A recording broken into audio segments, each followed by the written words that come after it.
अभी मेरी गाड़ी पे 2 दिन पहले एक जगह हमला किया गया। हमले को लेकर क्या कहेंगे? क्या कुछ जांच की उम्मीद है सरकार को? इस सरकार से तो कोई उम्मीद नहीं है, सरकार के ही लोग हैं। और दंगे हमेशा ये नेता कराते हैं जिनको दंगों से फायदा होता है, और मैं इनसे नहीं डरता हूँ।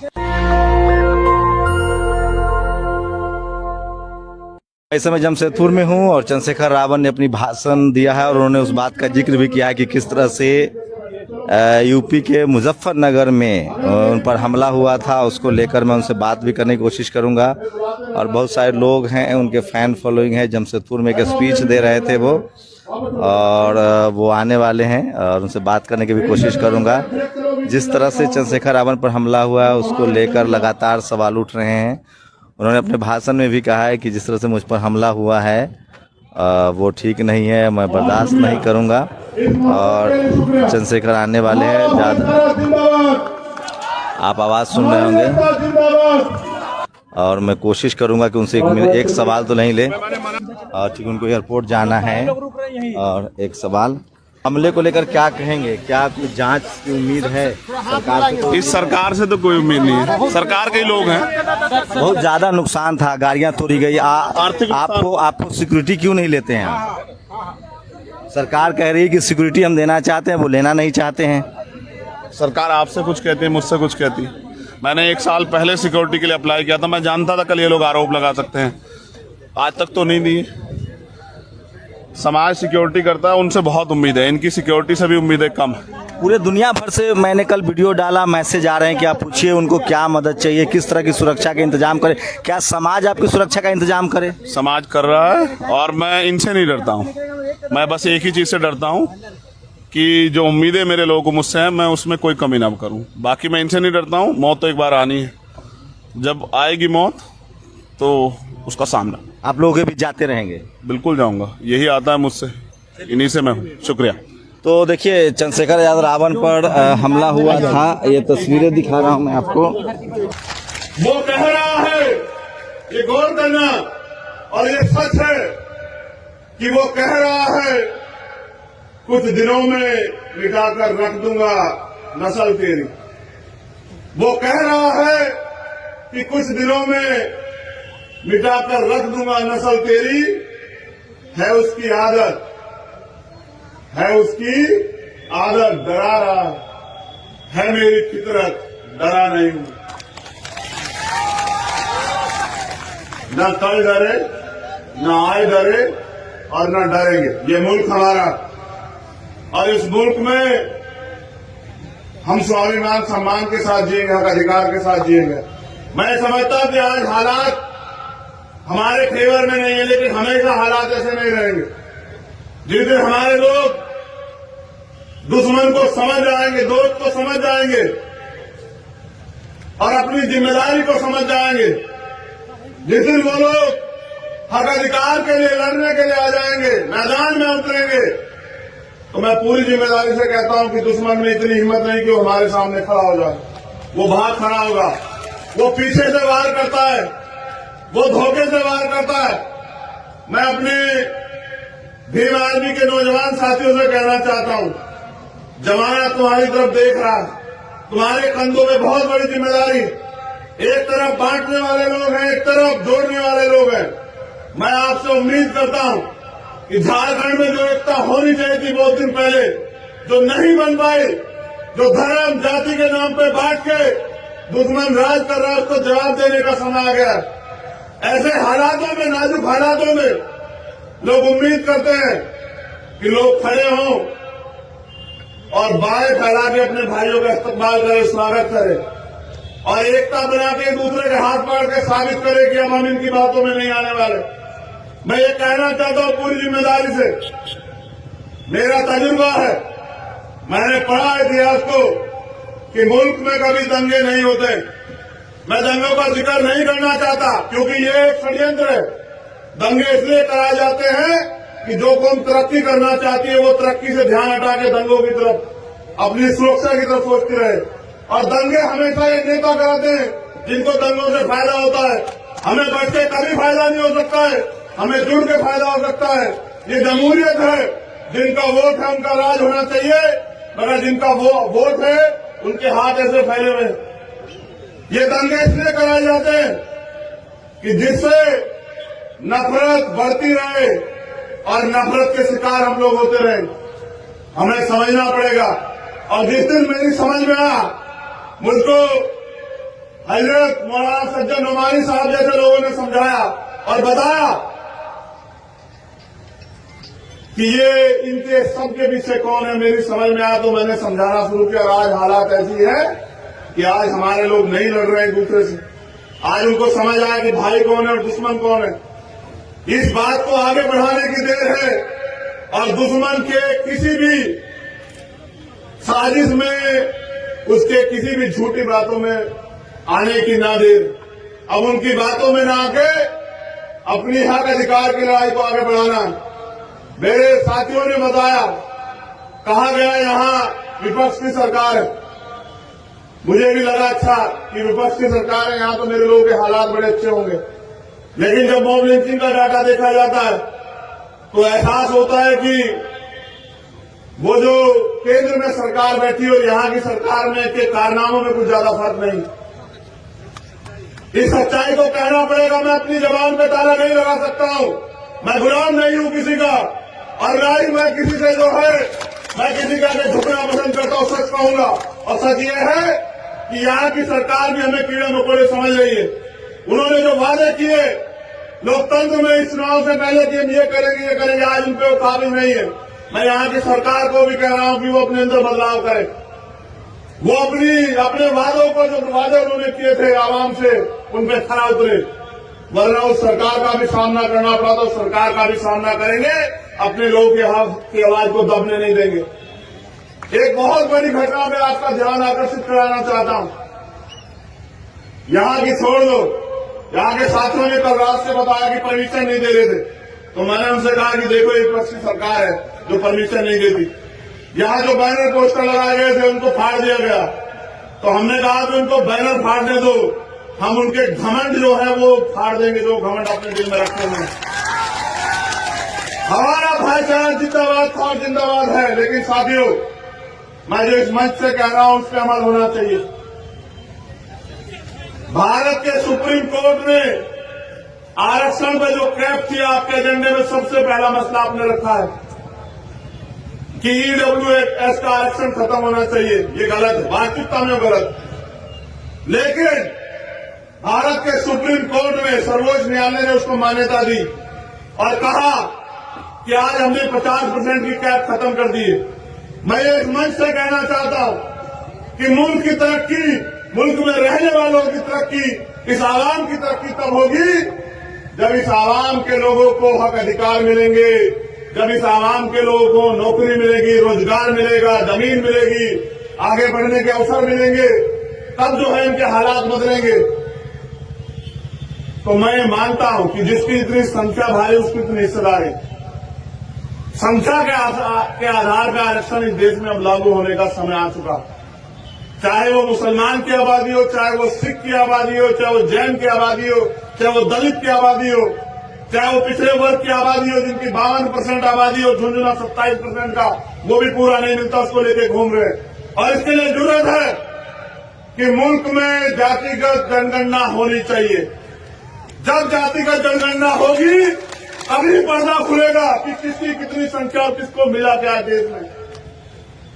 आज हमें इस मुल्क में आजाद हुए 70 साल से ज्यादा हो गए, लेकिन अगर जातिगत जनगणना होकर आंकड़े बाहर आएंगे तो पता लगेगा कि हम पे कितने रोजगार, कितनी नौकरियां, कितनी जमीन है, कितना बिजनेस है, कितनी हिस्सेदारी हमें मिली है हमारे मुल्क में। देश आजाद हुआ, कमजोर रह गया, गरीब रह गया, जिन पे सामाजिक आर्थिक जो ब्राह्मणिकल सोशल ऑर्डर है उसके आधार पर जिनको अधिकारों से, पढ़ाई से, अवसरों से वंचित रखा गया, वो इसी हालात में पड़े रहे। और आज भी इसी हालात में कुछ लोगों के भरोसे, जिनको रहबरे कहते हैं, कि उन रहबरों के भरोसे वो जिंदगी बदलेंगे। कोई रहबर जिंदगी नहीं बदलेगा आपकी अगर आप अपनी लड़ाई नहीं लड़ोगे। मैं आपसे अपील करता हूं कि समय आ चुका है, उठ खड़े हो, इंतजार मत करो। ये हक अधिकार का समय है, ये अपने आने वाली पीढ़ियों को जवाब देने का समय है। अगर आज हम लोग चूक गए और मुल्क के आईन, मुल्क के संविधान पे जो खतरा मंडरा रहा है, अगर वो खतरा और मजबूत हुआ तो कल आने वाली पीढ़ी आपसे मुझसे हिसाब मांगेगी। मैं इस्लाम के मानने वाले लोगों से भी कहना चाहता हूं कि इस मुल्क का पूरे दुनिया में एक ऐसा मुल्क जो सबको बराबर का अधिकार देता है, जिसका संविधान, आज उस संविधान को कुचलने का प्रयास किया जा रहा है। आज हमें एकता बनाने की जरूरत है। जानवर भी समझते हैं, ये जो सम्मानित साथी बैठे हुए हैं ये गौर करें, जानवर भी समझते हैं कि जब आग लगी हो जंगल में तो सबको एकजुट हो जाना चाहिए, लेकिन आवाम नहीं समझ रही, क्योंकि जो लोग खुद अपने निजी स्वार्थों में बांट के रखना चाहते हैं उनको भी जवाब देना पड़ेगा हमारे साथ साथ कि जब इस मुल्क में हमारे अधिकार, हमारा सम्मान, स्वाभिमान दांव पे लग गया था तब हमारे रहबर क्या कर रहे थे, जिनको कौम ने रहबर माना। तो जितनी जिम्मेदारी मेरी है उतनी आप सब लोगों की और उतनी सब लोगों की है कि हम एक यूनाइट हूं, इस देश के दलित, पिछड़े, आदिवासी, मुसलमान, जैन, सिख, बौद्ध एकजुट हो, भाईचारा बनाए और मिलकर अपने हक अधिकारों की लड़ाई लड़े। संविधान ने तो बहुत कुछ दिया है। संविधान ने अनुसूची 5 दी, इस देश के जल, जंगल, जमीन पे आदिवासी को हक दिया, लेकिन जितनी जमीन वो तैयार करता है वो लूट लेती है सरकारें और वो बेबस हो जाता है और अपने हक की आवाज उठा तो नक्सली कह के मारा जाता है। ये है मुल्क में हमें मिला है। अगर हम अपने हक की लड़ाई लड़ते हैं तो झूठे मुकदमे, सीबीआई, ईडी की रेड और तमाम तरह के प्रयास करके हमें रोका जाता है। नहीं रुकेंगे, बिल्कुल नहीं रुकेंगे और तब तक नहीं रुकेंगे जब तक इस गैर बराबरी को फाड़ के नहीं फेंक देते, जब तक हम लोग आवाम में क्रांति नहीं पैदा करते थे। जैसे हम अंग्रेजों के खिलाफ लड़े जैसे इनके खिलाफ भी लड़ेंगे और इनको भी जवाब देंगे, क्योंकि हमें आज हमसे उम्मीदें की जाती हैं, उन उम्मीदों पे खरे उतरना। और मैं सरकार से मांग करता हूं, यहां आईबी इंटेलिजेंस के लोग होंगे, एलआईयू के लोग होंगे, पुलिस के लोग होंगे, कहना वजीर आजम से, कहना मुख्यमंत्री से कि मॉब लिंचिंग पे 2 महीने के अंदर कानून पास करो, और नहीं करोगे तो फिर करेंगे तुम्हारा भी सामना रांची के मैदान में। आप तैयार रहना। हक की लड़ाई में किसी के लिए कोई समझौता नहीं। आपने वादा किया था मेरे लोगों से, जो भाजपा की सरकार में मॉब लिंचिंग होती है वही यहां आपकी सरकार में हो रही, फिर आपका क्या फायदा मुझे बताइए। अगर नहीं सुधरोगे तो आपके सामने भी लड़ेंगे संवैधानिक रूप से, लेकिन जवाब देना पड़ेगा। मुख्यमंत्री जी, आपने जो वादे किए थे कि हम करेंगे, और हम करेंगे, कब करेंगे? बीच में भी आपकी सरकार से डावाडोल हो रही थी, आपके कर्मों की वजह से। हमारे लोगों ने तो पूरा इंतजाम किया था कि आप बैठे रहें कुर्सी पे। इसलिए आपसे कहना चाहता हूं कि हमारे जो मुद्दे यहां की इस अधिकार रैली में रखे हैं, उनको आप अपने जहन से अपने साथियों के साथ मिलकर उनको अमल में लाएं और उन पे कुछ अच्छा करके दिखाएं। और आपसे कहना चाहता हूं, मैं तो नाउम्मीद हूं उन लोगों से। उसका कारण है कि हमेशा ठगे गए और फिर उम्मीद करके बैठते, फिर ठगे जाते हैं। तो मैं नाउम्मीद उन लोगों से हूं, लेकिन आपसे नहीं। आपसे कहना चाहता हूं, इस लड़ाई में अब समय आ चुका है एक दूसरे का हाथ पकड़ के आगे बढ़ने का, और मैं निराश नहीं करूंगा। आपको मेरा वादा है, मैं यहां समाज से वादा कर रहा हूं, निराश नहीं करूंगा। आप 1 कदम चलोगे तो 100 कदम चलूंगा, आप 100 कदम चलोगे तो 1 लाख कदम चलूंगा, और आप नहीं भी चलोगे तो भी जब आपकी तरफ कोई आंख उठेगी उसको जवाब देने के लिए आपका भाई आपके साथ खड़ा रहेगा। पूरी जिम्मेदारी से बस अमल में लाइए और अपनी जिम्मेदारी को समझिए। समय किसी के लिए नहीं रुकेगा, ना मेरे लिए ना आपके लिए। कल हम सबको जाना है, ये निजाम जो आया है उसको जाना है, लेकिन दुनिया क्यों याद रखे आपको मुझे बताओ। यहां इंसान भी पैदा होते हैं और जानवर भी पैदा होते हैं। लोग अपने लिए भी जीते हैं, याद उसको किया जाता है जो दूसरों के लिए जीता है। तो दूसरों के लिए यानी कि दूसरे भी, वो दूसरों में भी अपने जो उम्मीद करके बैठे कोई हमारे लिए लड़ेगा, कोई बोलेगा। ऐसे हालातों में कि ये सूरज, चांद, सितारे मेरे साथ में रहे, ये सूरज, चांद, सितारे मेरे साथ में रहे जब तक आपके हाथ मेरे हाथ में रहे, और सांप से टूटकर गिर जाए वो पत्ते नहीं है हम, आंधियों से कह दो औकात में रहे। ये अभी मेरी गाड़ी पे 2 दिन पहले एक जगह हमला किया गया, उनको लगता है डर जाऊंगा। याद कर रखना कि डर जाऊंगा तो मर जाऊंगा।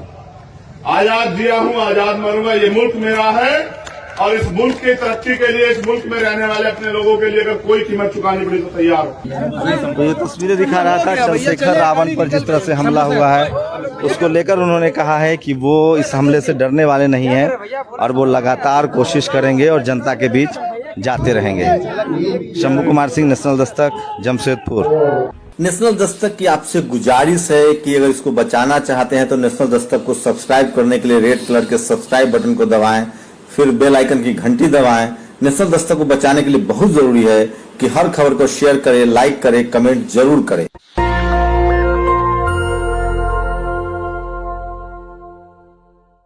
अभी मेरी गाड़ी पे 2 दिन पहले एक जगह हमला किया गया। हमले को लेकर क्या कहेंगे? क्या कुछ जांच की उम्मीद है सरकार से? इस सरकार से तो कोई उम्मीद नहीं है, सरकार के ही लोग हैं। और दंगे हमेशा ये नेता कराते हैं जिनको दंगों से फायदा होता है, और मैं इनसे नहीं डरता हूँ।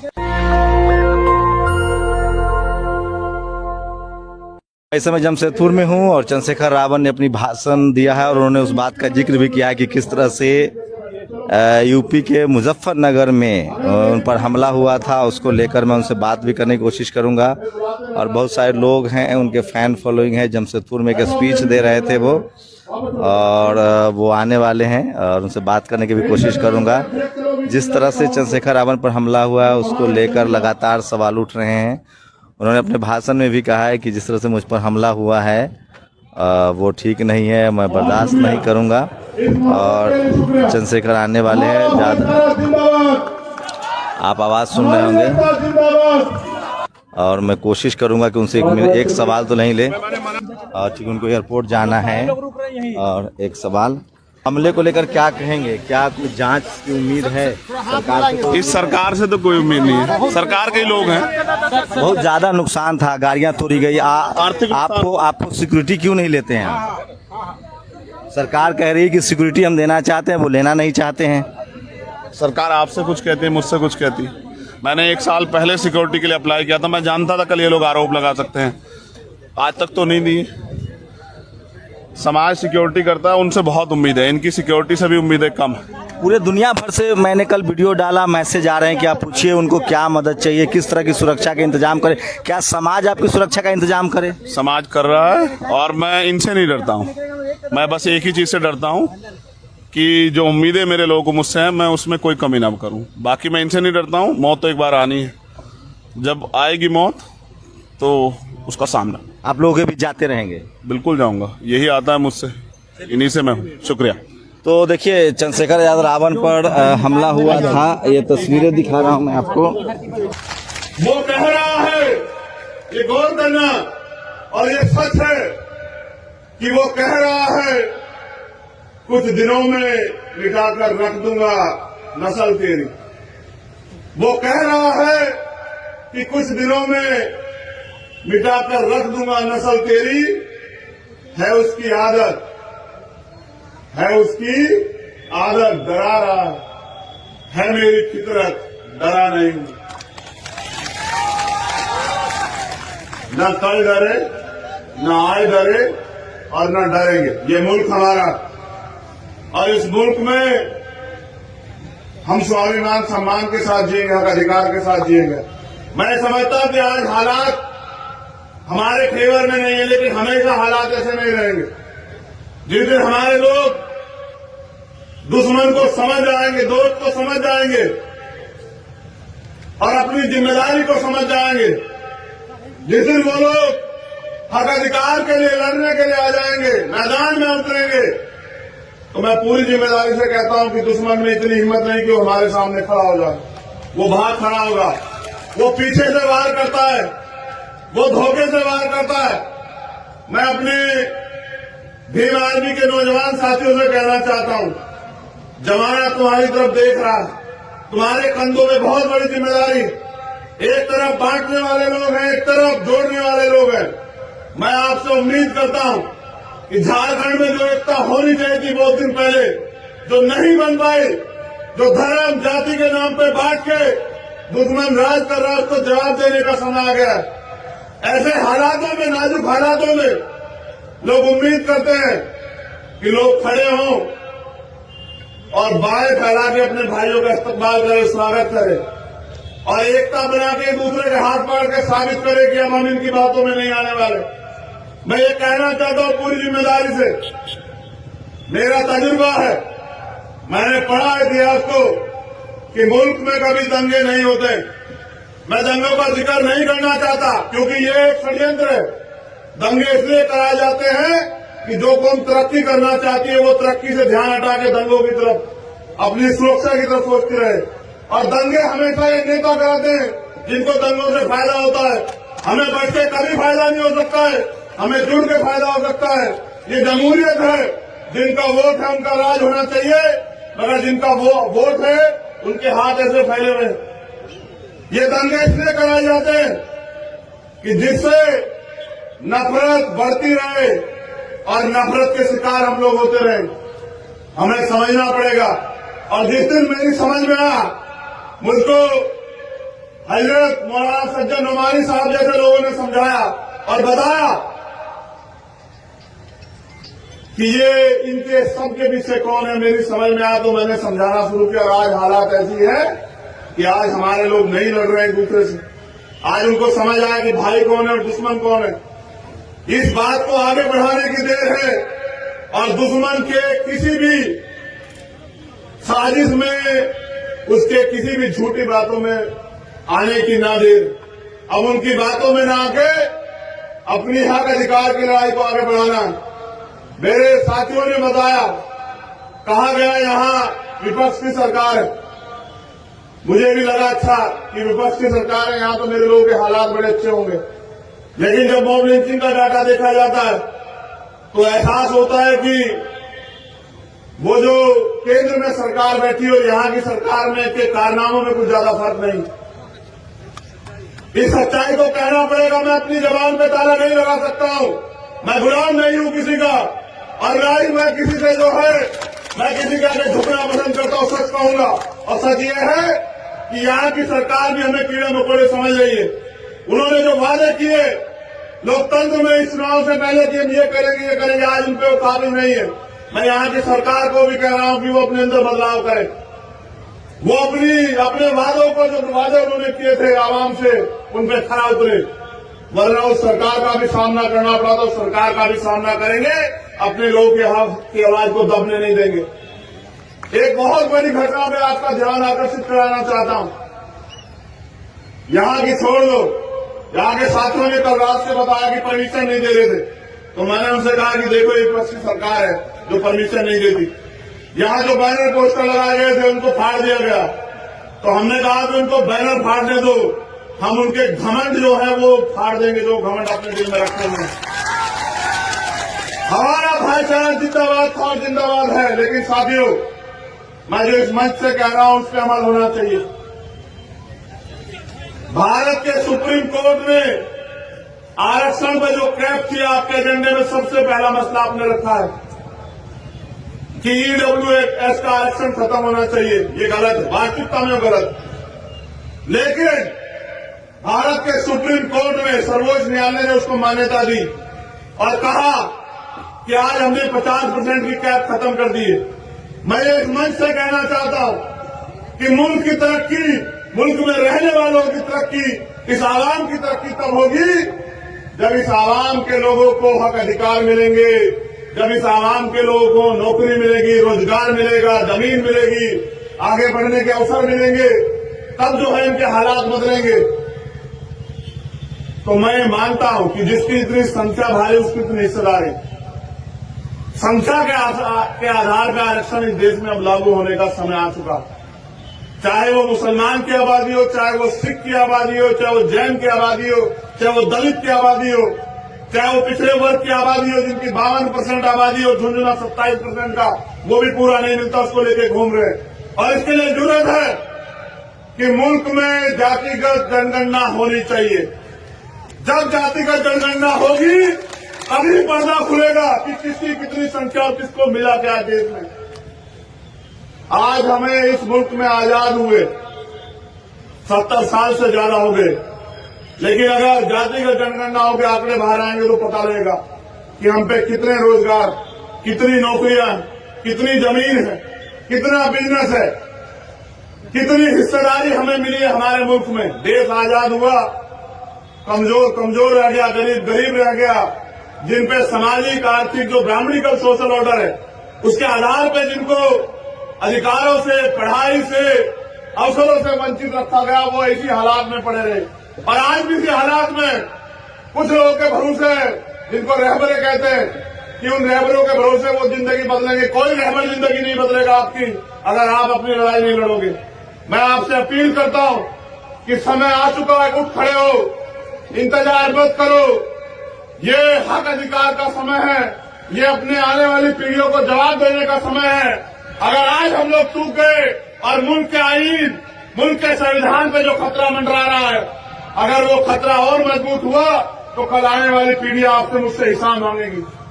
मैं इस्लाम के मानने वाले लोगों से भी कहना चाहता हूं कि इस मुल्क का पूरे दुनिया में एक ऐसा मुल्क जो सबको बराबर का अधिकार देता है, जिसका संविधान, आज उस संविधान को कुचलने का प्रयास किया जा रहा है। आज हमें एकता बनाने की जरूरत है। जानवर भी समझते हैं, ये जो सम्मानित साथी बैठे हुए हैं, ये गौर करें, जानवर भी समझते हैं कि जब आग लगी हो जंगल में तो सबको एकजुट हो जाना चाहिए। लेकिन आवाम नहीं समझ रही, क्योंकि जो लोग खुद अपने निजी स्वार्थों में बांट के रखना चाहते हैं, उनको भी जवाब देना पड़ेगा हमारे साथ साथ। कि जब इस मुल्क में हमारे अधिकार, हमारा सम्मान, स्वाभिमान दांव पे लग गया था, तब हमारे रहबर क्या कर रहे थे, जिनको कौम ने रहबर माना। तो जितनी जिम्मेदारी मेरी है उतनी आप सब लोगों की और उतनी सब लोगों की है कि हम एक यूनाइट हूं। इस देश के दलित, पिछड़े, आदिवासी, मुसलमान, जैन, सिख, बौद्ध एकजुट हो, भाईचारा बनाए और मिलकर अपने हक अधिकारों की लड़ाई लड़े। संविधान ने तो बहुत कुछ दिया है। संविधान ने अनुसूची 5 दी, इस देश के जल, जंगल, जमीन पे आदिवासी को हक दिया। लेकिन जितनी जमीन वो तैयार करता है वो लूट लेती है सरकारें, और वो बेबस हो जाता है और अपने हक के आवाज उठा तो नक्सली कह के मारा जाता है। ये है मुल्क में हमें मिला है।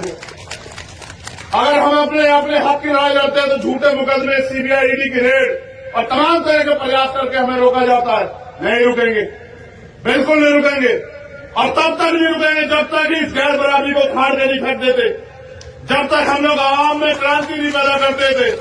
जैसे हम अंग्रेजों के खिलाफ लड़े, जैसे इनके खिलाफ भी लड़ेंगे और इनको भी जवाब देंगे, क्योंकि हमें आज हमसे उम्मीदें की जाती हैं। उन उम्मीदों पे खड़े उतरना। और मैं सरकार से मांग करता हूं, यहां आईबी इंटेलिजेंस के लोग होंगे, LIU के लोग होंगे, पुलिस के लोग होंगे, कहना वजीर आजम से, कहना मुख्यमंत्री से कि मॉब लिंचिंग पे 2 महीने के अंदर कानून पास करो, और नहीं करोगे तो फिर करेंगे तुम्हारा भी सामना। रांची के मैदान में आप तैयार रहना। हक की लड़ाई में किसी के लिए कोई समझौता नहीं। आपने वादा किया था मेरे लोगों से, जो भाजपा की सरकार में मॉब लिंचिंग होती है वही यहां आपकी सरकार में, फिर आपका क्या फायदा, मुझे बताइए। अगर नहीं सुधरोगे तो आपके सामने भी लड़ेंगे संवैधानिक रूप से, लेकिन जवाब देना पड़ेगा। मुख्यमंत्री जी, आपने जो वादे किए थे कि हम करेंगे, और हम करेंगे, कब करेंगे? बीच में भी आपकी सरकार से डावाडोल हो रही, आपके कर्मों की वजह से। हमारे लोगों ने तो पूरा इंतजाम किया था कि आप बैठे रहें कुर्सी पे। इसलिए आपसे कहना चाहता हूं कि हमारे जो मुद्दे यहां की इस अधिकार रैली में रखे हैं, उनको आप अपने जहन से, अपने साथियों के साथ मिलकर उनको अमल में लाएं और उन पे कुछ अच्छा करके दिखाएं। और आपसे कहना चाहता हूं, मैं तो नाउम्मीद उन लोगों से, उसका कारण कि हमेशा ठगे गए और फिर उम्मीद करके बैठते, फिर ठगे जाते हैं। तो मैं नाउम्मीद उन लोगों से, लेकिन आपसे नहीं, आपसे कहना चाहता हूं कि इस लड़ाई में अब समय आ चुका है एक दूसरे का हाथ पकड़ के आगे बढ़ने का। और मैं निराश नहीं करूंगा आपको, मेरा वादा है। मैं यहां समाज से वादा कर रहा हूं, निराश नहीं करूंगा। आप 1 कदम चलोगे तो 100 कदम चलूंगा, आप 100 कदम चलोगे तो 1 लाख कदम चलूंगा, और आप नहीं भी चलोगे तो भी जब आपकी तरफ कोई आंख उठेगी उसको जवाब देने के लिए आपका भाई आपके साथ खड़ा रहेगा, पूरी जिम्मेदारी से। बस अमल में लाइए और अपनी जिम्मेदारी को समझिए। समय किसी के लिए नहीं रुकेगा, ना मेरे लिए ना आपके लिए। कल हम सबको जाना है, ये निजाम जो आया है उसको जाना है, लेकिन दुनिया क्यों याद रखे आपको मुझे बताओ। यहां इंसान भी पैदा होते हैं और जानवर भी पैदा होते हैं, लोग अपने लिए भी जीते हैं। याद उसको किया जाता है जो दूसरों के लिए जीता है। तो दूसरों के लिए जिया नहीं, के दूसरे भी वो दूसरों में भी अपने जो उम्मीद करके बैठे कोई हमारे लिए लड़ेगा, कोई बोलेगा।